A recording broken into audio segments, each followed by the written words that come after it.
another episode of Attention. I'm your host, Coach Tina. Today we're going to be interviewing a lady that's very special to me. Her name is Tessa Bright. She's 38 years old and she's in recovery. And today we're going to bring her story to everybody's attention. How are you today? Blessed. How are you? I'm pretty excited. Good. Pretty good. All right. Personally, for you, do you need to be, to have, or to feel? Yes, ma'am. I need to feel. I numbed myself out for many years. You need to feel? Yes, ma'am. Okay. Love, gratitude, compassion. Yes, ma'am. All right. So, how were you introduced to your addiction? Oh, wow. Are you talking about what led me to it? Or Yes. how did it come into my life? How did it come into your life? Okay. A land of misfits, you know what I mean? That I was like 13, 14, going to school. Other people, found that girl, that outsider, you know what I mean? Like, I'm an outsider, you're an outsider. Like, I didn't live with my mother. I lived with my aunt. She didn't live with her mother, So we bonded on a season. I went over to her house one day and I started smoking. Like the mom also, and the parent provided it. To be honest, we were kids. You know what I mean? We were just trying to be cool. Right. And then, to be honest with you, just kind of took off from there. It started out with NyQuil bottles full of just mixes of alcohol on the back of the bus. I would swig them and go home. And my aunt, God love her, she was like, something's going on.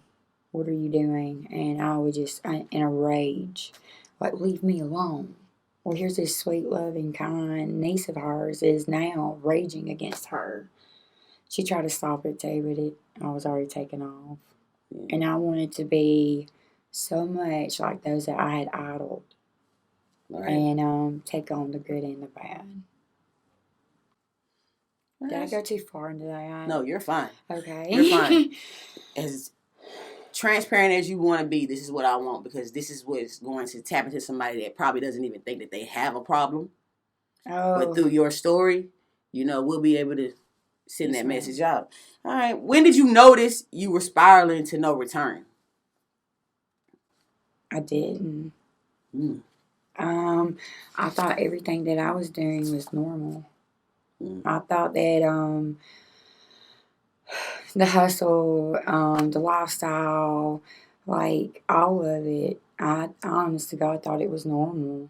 And that's because you had somebody you was like looking at that was when you come from Calhoun County, sweetheart, and just being real, Calhoun County, you learn different trades. You know what I mean? Like, you grow up, like, and I'm sorry, like, I was not raised by the corporate dad, or, like, my father was an MP, but I did not know him because we have a past. There's that hurt and pain started there.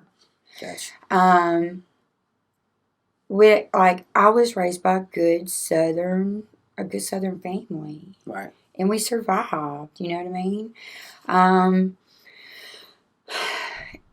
I learned to make money without having to work. You know what I mean? Like, I learned to hustle through to having my mother work double shifts, being a waitress, to doing road work and raising kids. And, like, 'cause my mother's an amazing woman. That woman, like, watching her go through that, I was like, I don't want to do that. You know what I mean? Like, I don't want to watch her do by herself. So I would go over here and do my thing and make money and wheel and deal and all that, and bring her money when she's like, Tessa, go cut the grass. You know what I mean? That's how she taught me to make money. With that being said, it felt good to be able to take care of my family, whether it was in a negative or positive way. Right. Like, I'm sorry, we hit on something. That's fine. Like, it's my bad. That's fine. Just, yeah, like, I took the hard road growing up. I was more intrigued with it. Right. Where I'm more, intrigued with the positive road these days. Gotcha. What do you value? Honesty, integrity, or loyalty? All three. All three. Where before I didn't think that any of it made sense or that it counted for anything. It's taking the small acts of kindness, the small acts of integrity, as simple as picking a piece of trash up, that leads to these bigger things. Because I wouldn't even be sitting right here with you if I didn't have some integrity, even when no one was looking. Right. You know what I mean? People can feel that. To me, someone can feel that off of someone, whether they're being honest or not. So it is very, very important to me to make the right choices. Because as me and my sister was talking about a while ago, I have 3 daughters. And that are everything to me. So I do my best to lead by example. I've showed them choices not to make. So I'm doing my best to show them choices to make. When I had to do community service and everything, like, honey, I brought my oldest too. Because I was hoping she would be here with us today. But she knows this road. And that baby just graduated with her diploma. Weaver High School. But she just, yeah. Well, congratulations, baby. Go, Christiana. So, would you say that the fact of the pressure of wanting to be like that person in your family is what really, really kept you for doing the things that you were doing for so long?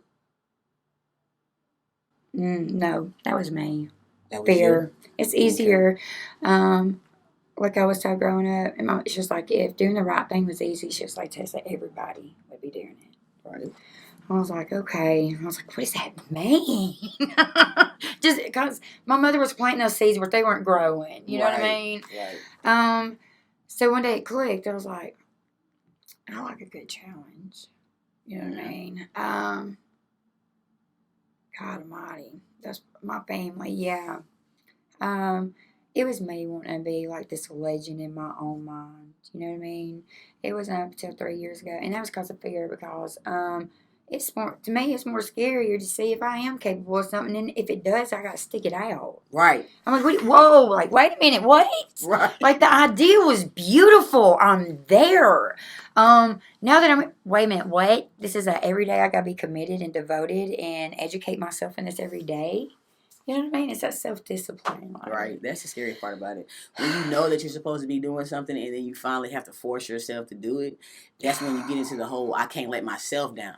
And then that's when I'm just like, I love having my back against the wall because I come out swinging every time, you know? Right. And so I was, in my process of healing and on my journey, I was trying to figure out a way to get things done without having to force myself to put it against the wall.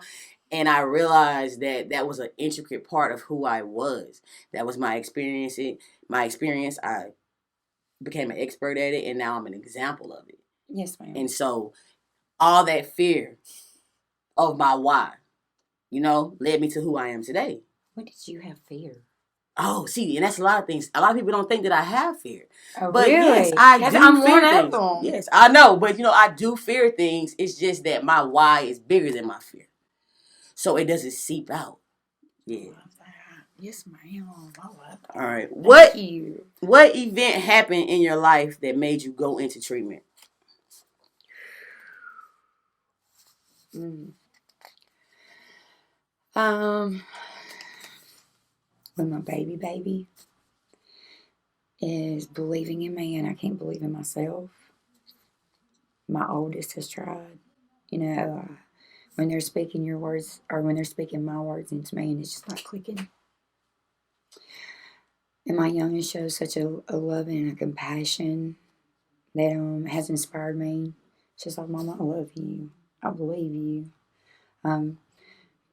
She didn't judge me. She told her daddy, she said, my mama needs some hygiene products. And she needs some hair dye. She said, whatever my mama needs. She said, you get it and I'll pay for it.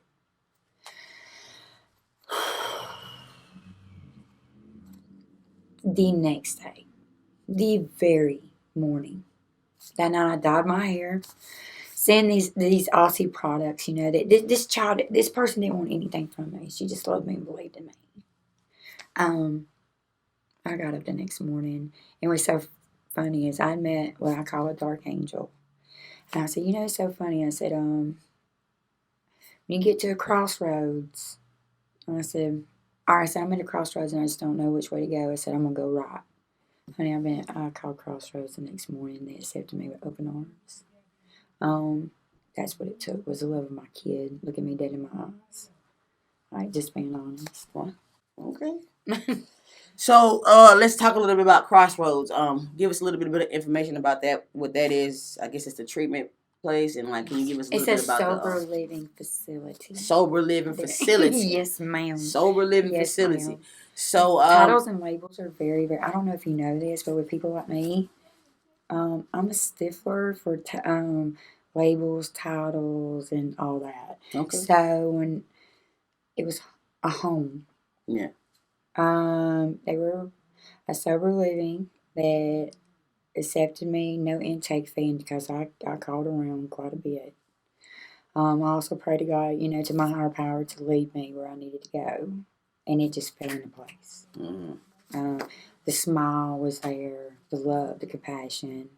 But you say rehab, like, ooh. Mm. Now you make me run right back to this drug. Just being honest, because just that word was so scary, so intimidating. Mm-hmm. I saw this little homey place. I was like, because I'm expecting this big, like a medical, like, you know, just intimidating, scary image that I have in my mind. Mm-hmm. Here was this little house. It's got like 15 to 28 women, and they're loving each other, and they're getting through, and they're making it. Wait a minute, I might can do this. Mm. You know what I mean? Right. I don't like being told what to do. Oh, wait a minute, you're telling me all I got to do is get a shower, go to bed, go to work? That's a struggle for someone like me. You know what I mean? What do you mean routine and pattern, schedule, and then I've got to eat 3 times a day? I'm used to being on the street and living in my own will. You know what I mean? Right. So to have somebody do that, I love it, because, Tina, I'm so serious when I say it was a struggle for me to get on this routine and this pattern, to be in a house, and then to become sober and realize that I'm a mama her that don't have her kids. And I have to sit my butt still. I can't walk out those doors and walk to my children. I can't go to that store and buy me a snack. You know what I mean? Like, it's a very humbling experience, and I'm very grateful for the way that they done it. Right. And that's my experience. Right. Did I go too deep into that? No, you're good. Hey, go. So during the program, like, I guess I want to know, like, what was like the deciding factor to staying clean. Like, you know, a lot of people, they go into programs, you know, and then like they'll leave them and stuff like that. But you chose to stay immediately, you know. Yeah. And so I'm wondering, like, what was it about that specific place that made you, that clicked, that was like, okay, look, I can do this and I'm gonna do it. So I did. Finding women, I didn't have I wish and pray to God that I could sit here and tell people that I could tell you all day, God, you know what I mean? But I didn't trust God. I trusted these women till I got into that relationship where I trust my higher power that I came to an understanding with. I can't look up to a man. I'm not a man. You know what I mean? I'm a woman. I'm a mother. I'm a fighter. I'm a lover, you know? I'm also crazy as hell. Premenopause is up. But with that being said, Carrie Blackwell. Oh, there's something about this woman. She looked at me, and there was time. I remember being 3 days in. She looked at me first because I found out during sobriety that I'm tall. And it can be intimidating. I didn't know this. She's tall as well. She just looked at me. She said, are you violent? I said, no, ma'am. Not right now. You know what I mean? Just, I said, I'm angry, and I don't know what to do with it. She said, okay. She said, there was something about when this woman drug tested me. I'm sitting there, I'm sitting there, like, just pacing, you know what I mean? Like, because when you're in addiction, like, you might feel numb, But there's a whole other thing going on. And when that is taken away, you're left with the effects of it. So I'm steadily just racing. You know what I mean? Like, I gotta go. And this woman to me, she said, hey, she said, Tessa, you're safe. Do you understand? You are safe. Honey, my feet, safe. Well, I'm safe. I'm safe from me. I'm safe from them streets. I'm safe. Okay, I hear you. I can't hear a lot of people, but I can hear you. And I tried to call my mother 3 days in. And my mom was like, of course, mama's baby. She was like, I'll come get you. Carrie's over. She's like, no, you won't. She said, honey, you got a court order. I said, what? That was God looking out for me. I was like, well, honey, that was just the first one. Carrie Blackwell and Jacqueline and stuff stayed by my side, and Crystal Meigs, that's who was running that place when I was there. Okay. Now, I walked into recovery May 4th, 2020. May the 4th be with me always. You know what I mean? I like that. So, they stayed in court with me for like 4 months, like 4 to 5 months. And, honey, I had court orders from Calhoun, Cleveland, Anniston, Jacksonville. Did I say Anniston? Mm-hmm. Okay. Yeah, in both counties and surrounding areas. Mm. Yes, ma'am. So, the Carrie Blackwell character, like, what was her role in the treatment place? Like, what? She was over it. So, she's the owner? No, that was Crystal Meigs is the owner. Okay. But, they trust people. They have a chain of command. Then when people graduate and stuff like that, if they want to keep going with their recovery, mm-hmm. because helping people is the foundation, of healing. When you're helping somebody else heal, it's helping you as well. Basically. Yes, ma'am. Yes, I'm glad you said that. Was that humility, thinking less of yourself and more of others, you know what I mean? That's what they did for me until I was able to stand up on my feet.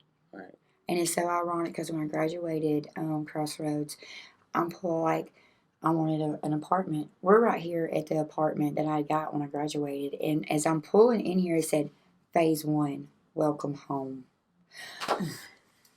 And I have very strong bonds and relationships with each of those women still today. When I go through some of my darkest moments, they're there. When they go through some of theirs, I'm there. It's not always pretty. It is not always loving, but damn it, that's the foundation of it. We call each other out. We hold each other accountable. Mm-hmm. We call each other on each other's bullshit. But we also empower each other.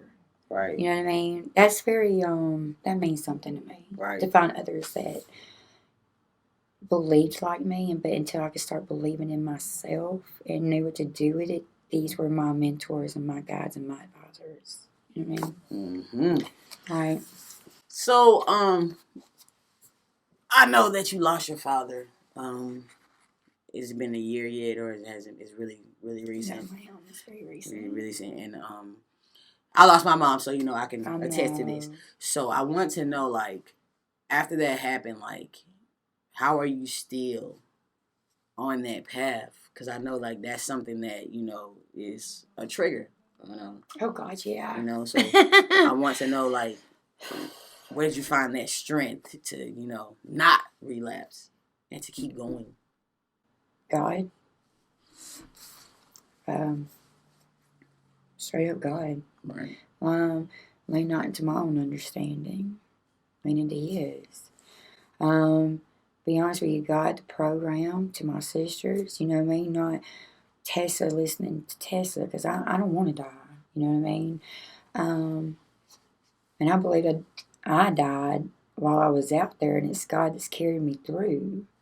Because that good word says, if I can bring you to it, I can bring you through it.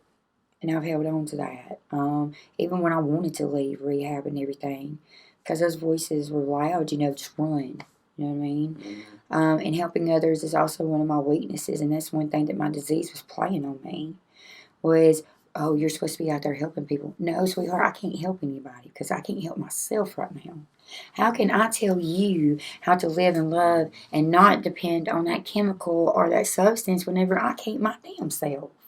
You know what I mean? So yeah, I had to listen to that small, still voice in my head. It was like, be still. And Jeremiah 29:11, and I still stand by that and still believe in it. And then little things like, or big things actually, like this happened. And I believe it's God's way of keeping me in sobriety. You know what I mean? I've always considered you one of my dark angels. Because we have a story, you know what I mean? Yeah. So yeah, thank you for saving my life. Everything today. Understood ain't got to be explained. You know what I'm saying? It's my sister. I love her. I just want to tell you that I'm proud of you. What are you talking about? I'm so proud of you. And thank you.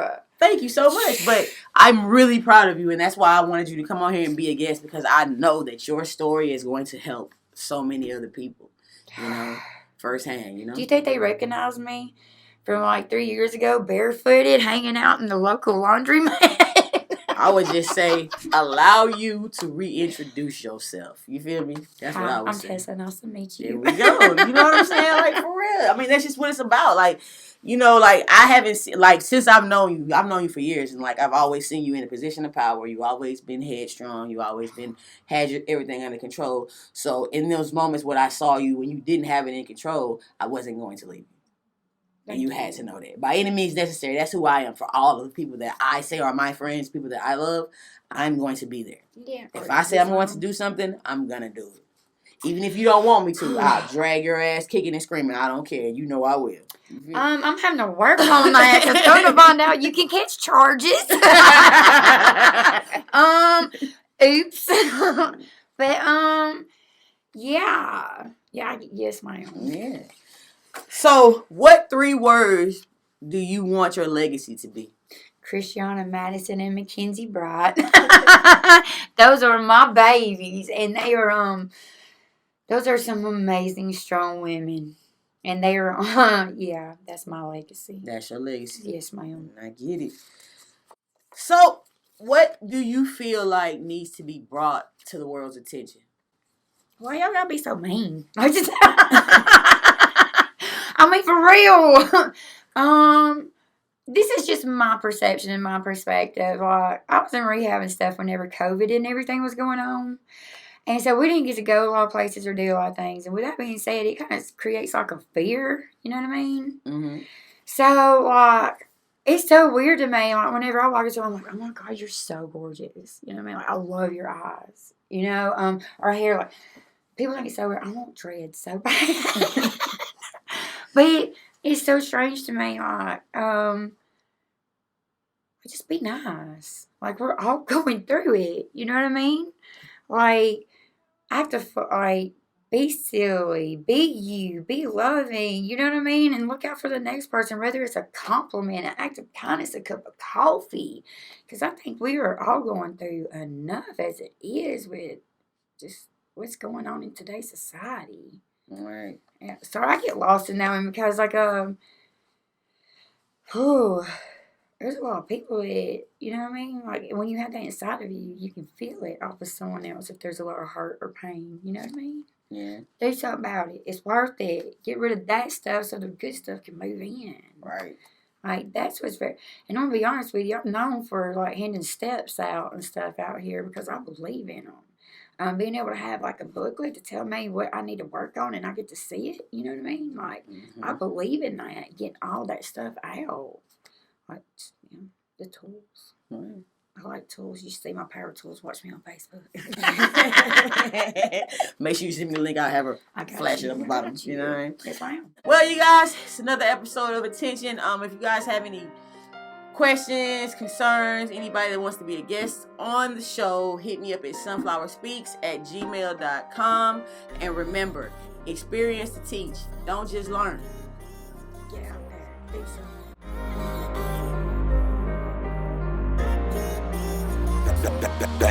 Tables turn, you found another nigga, so I'ma let you go. This how life goes, baby, but my heart's so cold. I've been trying to find happiness lately, doing a dash on the road. I've been through it all again, I never